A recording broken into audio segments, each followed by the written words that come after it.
The first reason we end up with a hole is a common rookie mistake. After we turn the work, we bring the yarn to the back for knitting, but we do it over the needle. So the top of the first stitch gets pushed up, showing two legs of the stitch below that look very much like two independent stitches. So we knit each leg as if it were a separate stitch and end up with a hole. And hole is not even the biggest issue here.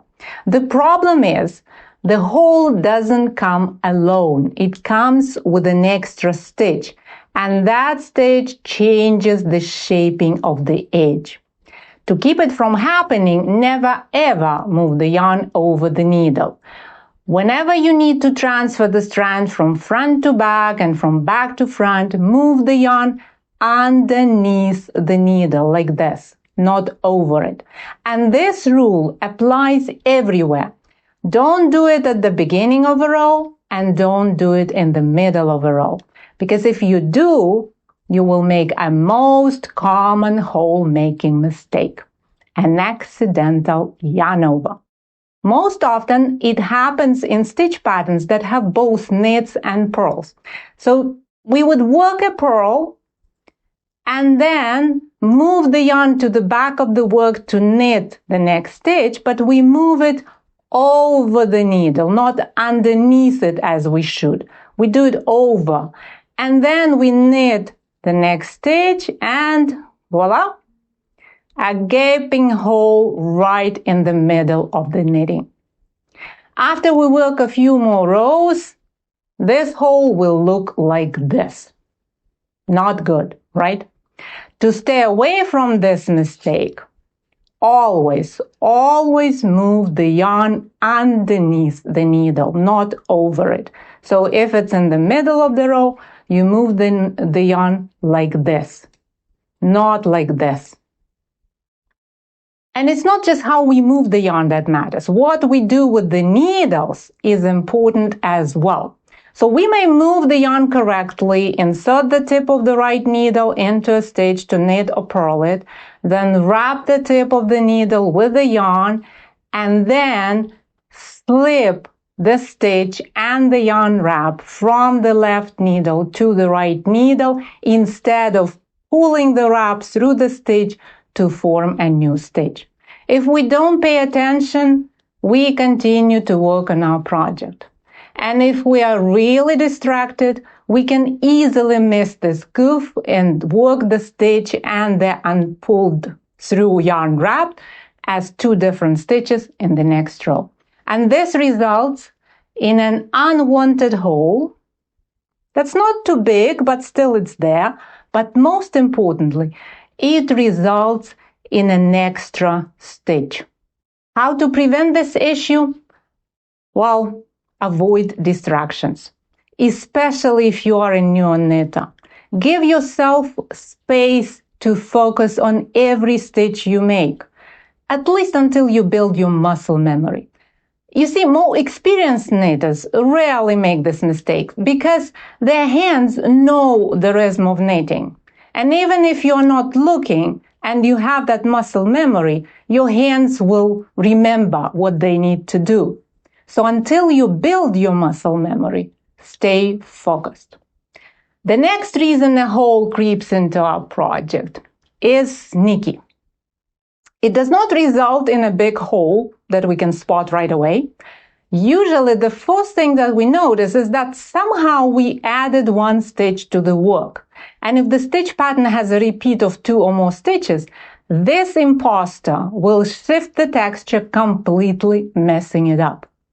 It happens because somewhere in this row, we inserted the right needle not into the first stitch on the left needle, but under the strand between the first stitch on the left needle and the first stitch on the right needle. So we went like this. If we did it from back to front, we made an extra purl. If we did it from front to back, we added a new, totally unnecessary knit stitch. The cue is simple. Keep your fingertips on or close to the stitches as you knit.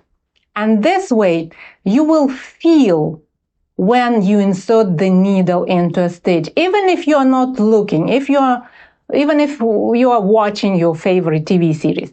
So you will feel it with your fingers. You will know that the needle is inside the stitch.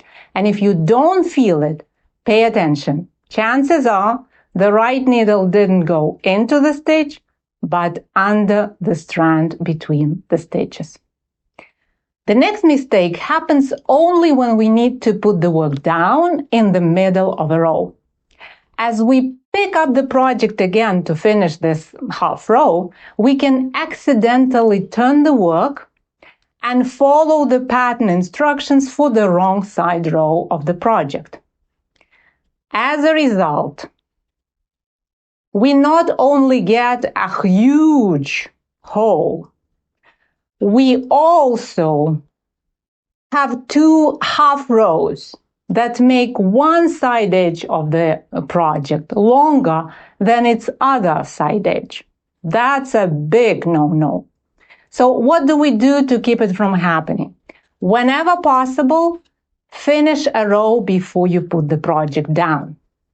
If you do have to stop knitting mid-row, then when you pick up the project again, check where the working yarn comes from.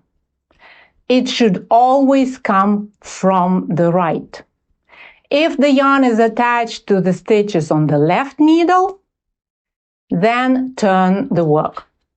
Resume knitting only when the working yarn is attached to the stitches sitting on the right needle. The last but not least reason that can cause an unexpected hole in our knits is a dropped stitch. It usually shows with a stitch sticking out at the bottom of a hole. See, there is a hole and there is something at the bottom of it. And this is the dropped stitch. This mistake happens when we accidentally slip the stitch off the needle. Usually it's the left one. And then we continue to knit and purl the rest of the stitches without noticing this fugitive. Unlike the 5 mistakes that we've just discussed, this one does not add a stitch to the work. It removes one stitch. And this change in stitch count immediately affects the look of any stitch pattern with a repeat of 2 or more stitches.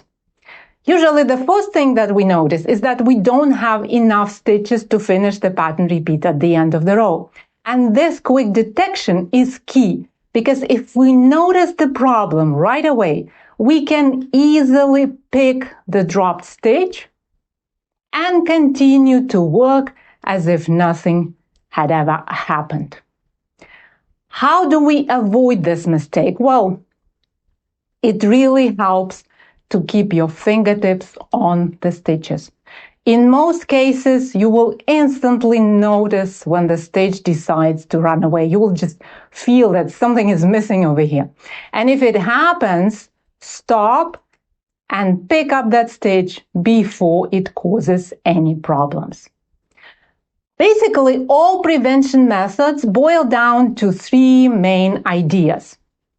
Always move the yarn underneath the needle, unless you want to make a yarn over. Use your fingertips to feel the stitches and the movement of the needles. And make sure the yarn is attached to the stitches sitting on the right needle whenever you need to start to knit mid-row. Do that, and there will be no unwanted holes in your knitting. Listen, if you want to take your knitting skills to the next level, I put together a free mini course where I share with you 3 of my most favorite knitting methods. These methods will make you a more skilled and a more confident knitter who makes beautiful, well-finished projects. Check it out. Just click the link in the description.